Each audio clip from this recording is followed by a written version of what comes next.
Welcome to Money Magnet, the podcast that helps you achieve financial independence. I'm Alex, and I'm here with my co-host Anna. Hi!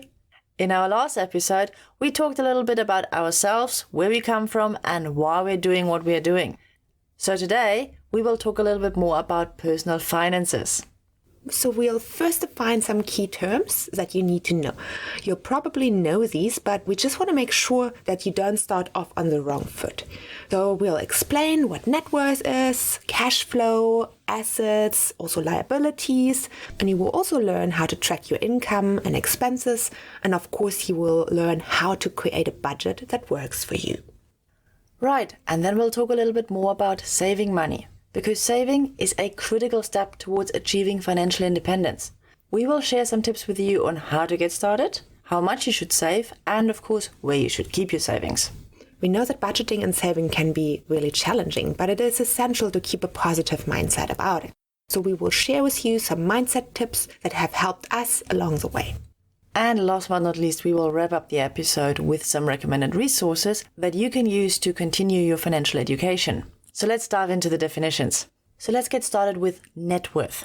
Net worth is the sum that you'll get when you add up everything you own and then deduct everything that you owe to other people or to companies. And the number you get at the end can be a positive number or a negative number, but it is very important to know that number. That is your financial net worth. That is your basis from which you can start. That's correct, Alex. So let's discuss what assets are. Assets are all the things that you own and that are actually bringing a value to your life. The easiest way to understand assets are things that put money back into your pocket and not take money out of your pocket. And that's exactly what liabilities are, because liabilities is everything that you owe. That can be any bill, like your phone bill, your insurances, your car, your groceries, everything that you have to pay money for and that takes money out of your pockets. That also includes any credit cards, for example. Obviously, that is something we want to keep as small as possible, whereas the assets are something we want to make as big as possible. That's correct. So you just have to look at it a little bit like assets are your best friends and liabilities are the things that really weigh you down and will make it harder to become financially independent. Okay, so last definition, we promise. I know it's a lot.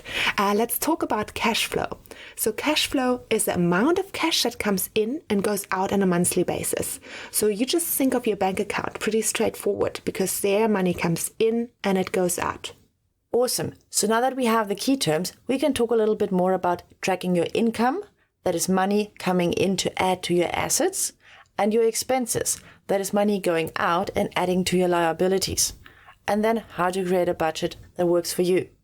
At the end of the month, you get your income, and that's money coming in your assets.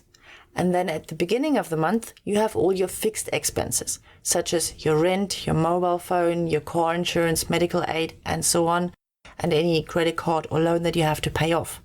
And whatever is left over, that is money you have to spend on your variable expenses, such as groceries, clothing, going out with friends, and other fun stuff. But from that amount, you should also deduct your savings. So this is where your budget comes in.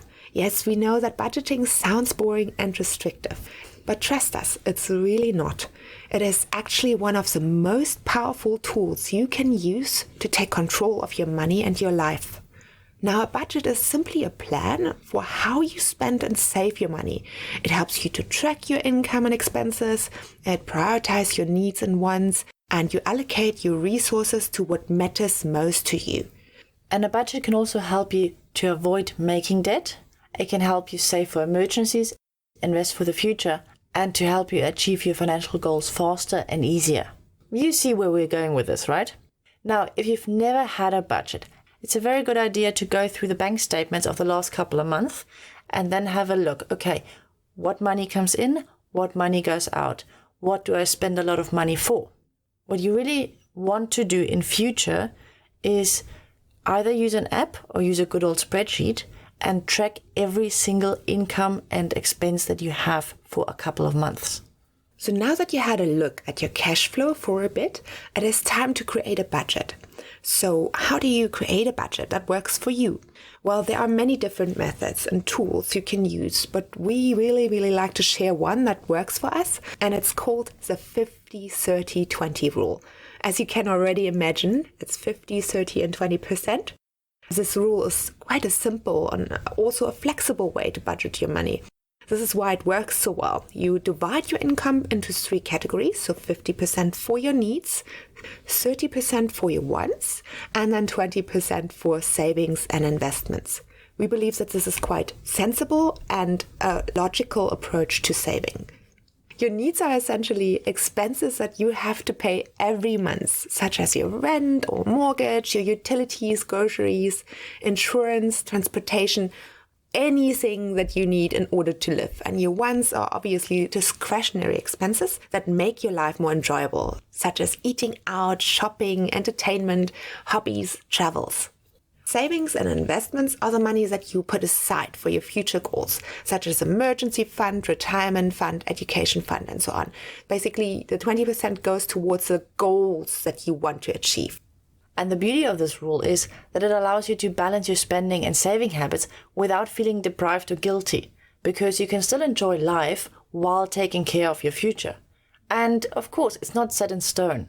You can always adjust the percentages according to your situation and preferences. For example, if you have a lot of debt or a low income, you might want to increase your savings percentage and decrease your wants percentage.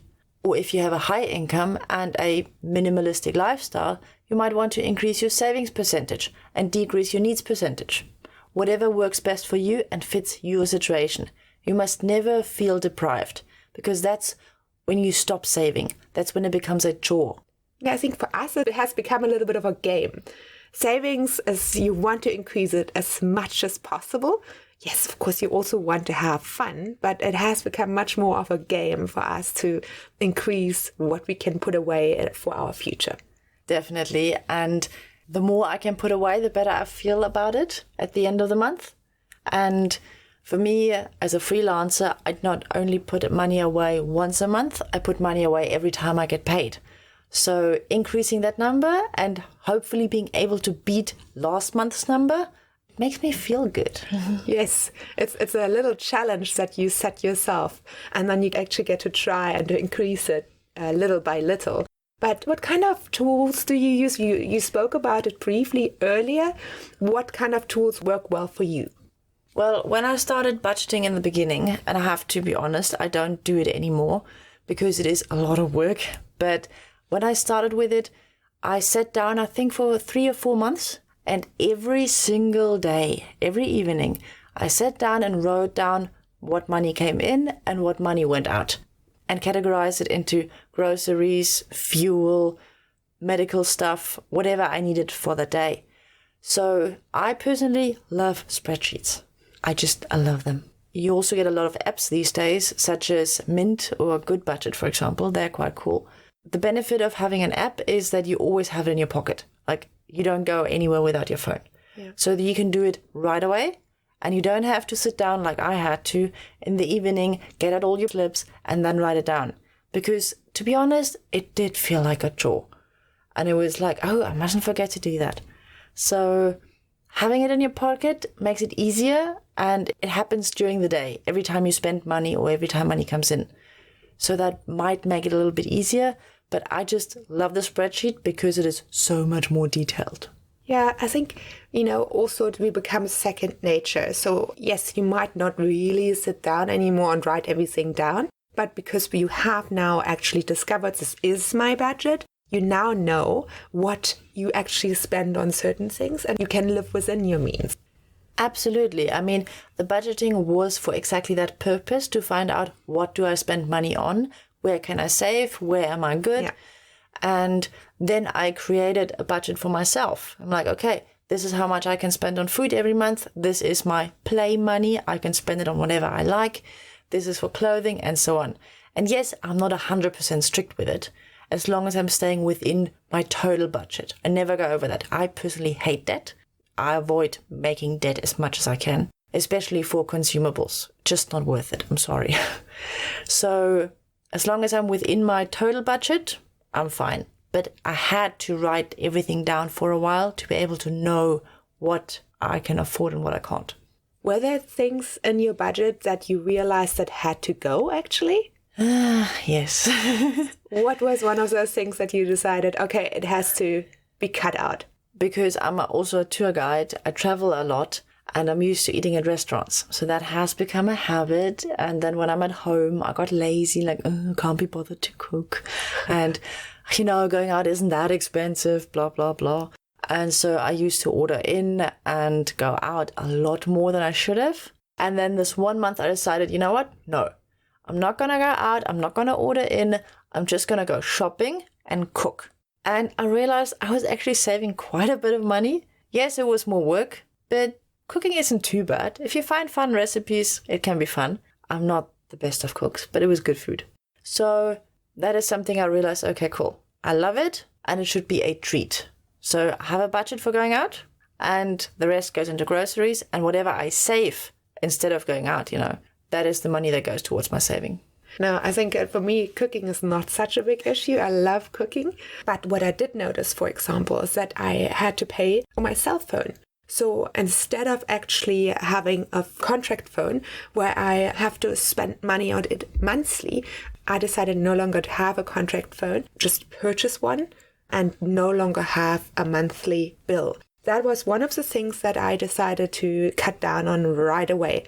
Because like you, I also really enjoy good food, so I struggle with that rule. I think the easiest way of going about it is to immediately take the money and put it aside. The moment it hits your bank account, don't even take some out of it, but just save it away straight away. How do you feel about that? Absolutely. I mean, saving is the virtue of the rich. And like I said, I don't get a monthly salary. I get paid whenever I send out my invoices. What I do is, as soon as I get paid, 10% goes towards my savings account. And that is, in a way, I'm valuing myself first. It hasn't always been easy because, okay, this bill is coming up, that bill is coming up, and I need the money, So it hasn't always been easy. But now it has become second nature. And it makes me feel good about myself because I feel like, you know what? That is money I deserve. I've worked for that money. I didn't just work for that phone bill. I didn't just work for that food. No, I worked for myself.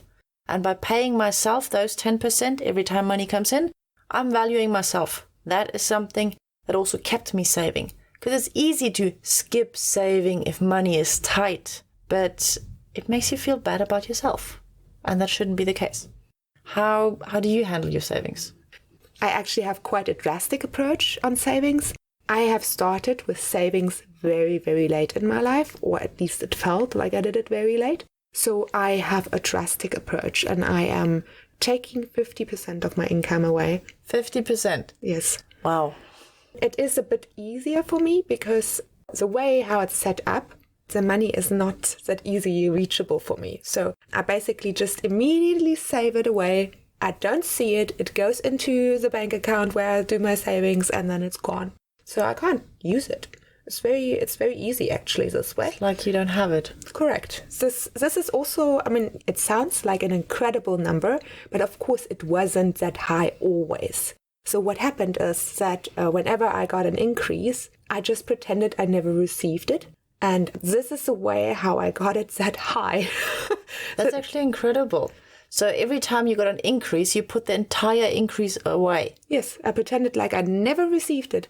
Oh, wow. Okay. I love this approach because if you don't spend the money, you won't miss it.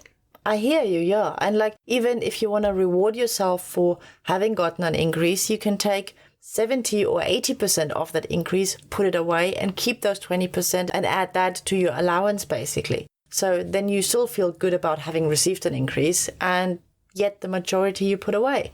That's actually a very good approach. I don't think everyone has to take a drastic approach as I do. I do it because I have started late, but now it actually keeps me going. It fuels me. I know that I can do more. And if I actually pretend the money is not there, this is a brilliant approach, just making sure I will have more at a later stage. There's just one thing I'd like to add because that might be a question that listeners have. Both of us live on our own salary. So yes, we're both in a relationship, but it's not like the saving approach that we have is possible because there is a second income. No, both of us keep our finances very strictly separated.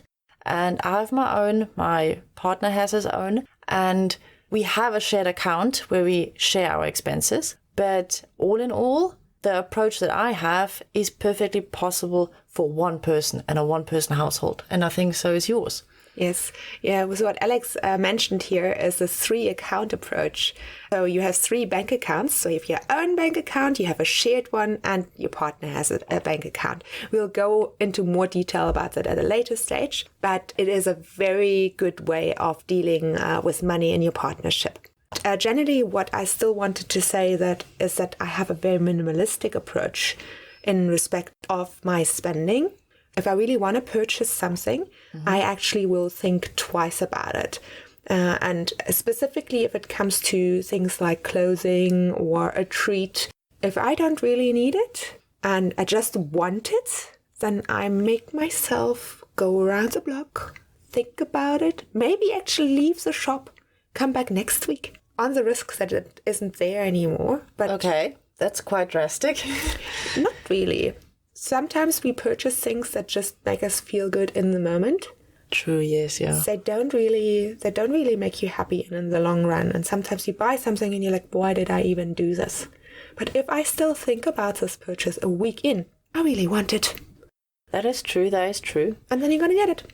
So thinking about purchases that are not groceries, for example, or even with groceries. I mean, I have a weakness. Mine is Camembert and chocolate.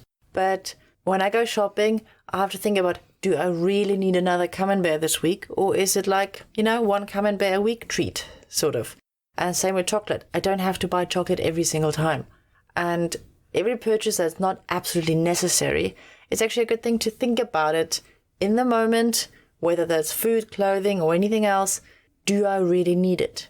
And especially with decoration. If I see something I like, my first thought is going to be, where am I going to put it? Where would it fit? And if I don't have a place where it's going to go, I'm not going to buy it.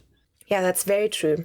You can always think about it twice or just think about where you're going to put something. And it's not just about frugality. Yes, a frugal lifestyle will enable you to save more, but it should always be about what you want versus what you need. So what did help me as well a lot is unsubscribing from emails, because usually you only subscribe to stuff that you really, really like. And guess what?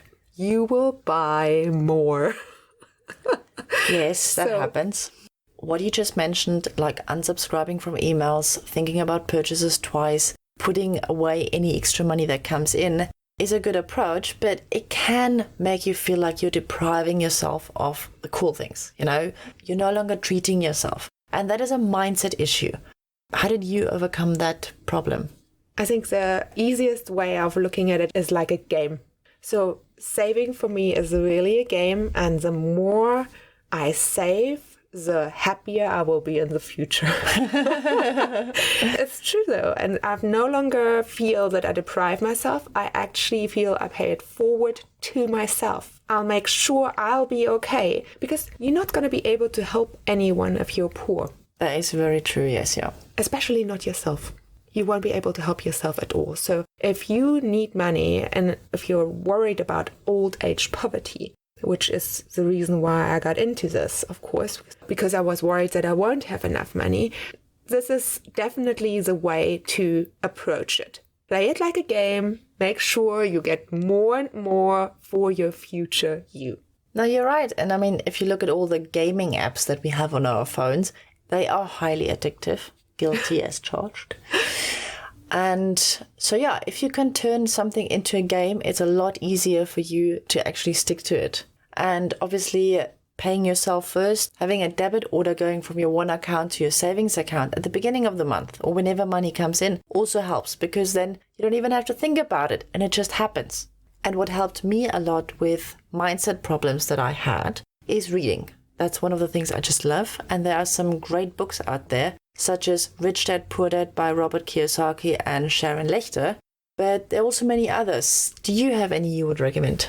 I really enjoyed Worth It by Amanda Steinberg. It's a lot about actually being worth yourself the effort investing, putting money into yourself, educating yourself, all of these things. It is an incredible book, and it has been motivating me a lot to actually increase that little bit of more saving. Right, I think that is it from us for today, and I hope you found this episode helpful and informative. And please always remember that financial independence is achievable with the right tools and, very important, the right mindset.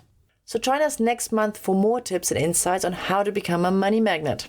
Thank you so much for listening, and don't forget to subscribe to our podcast on your favorite platform. If you enjoyed this episode, please do leave us a review on Spotify or wherever you listen to podcasts. It helps us enormously to reach more people who might benefit from our content. You can also follow us on our blog at money-magnet.co.za or sign up for our newsletter to receive exclusive tips and resources every single month. Until next time, stay empowered and remember, you are a money magnet!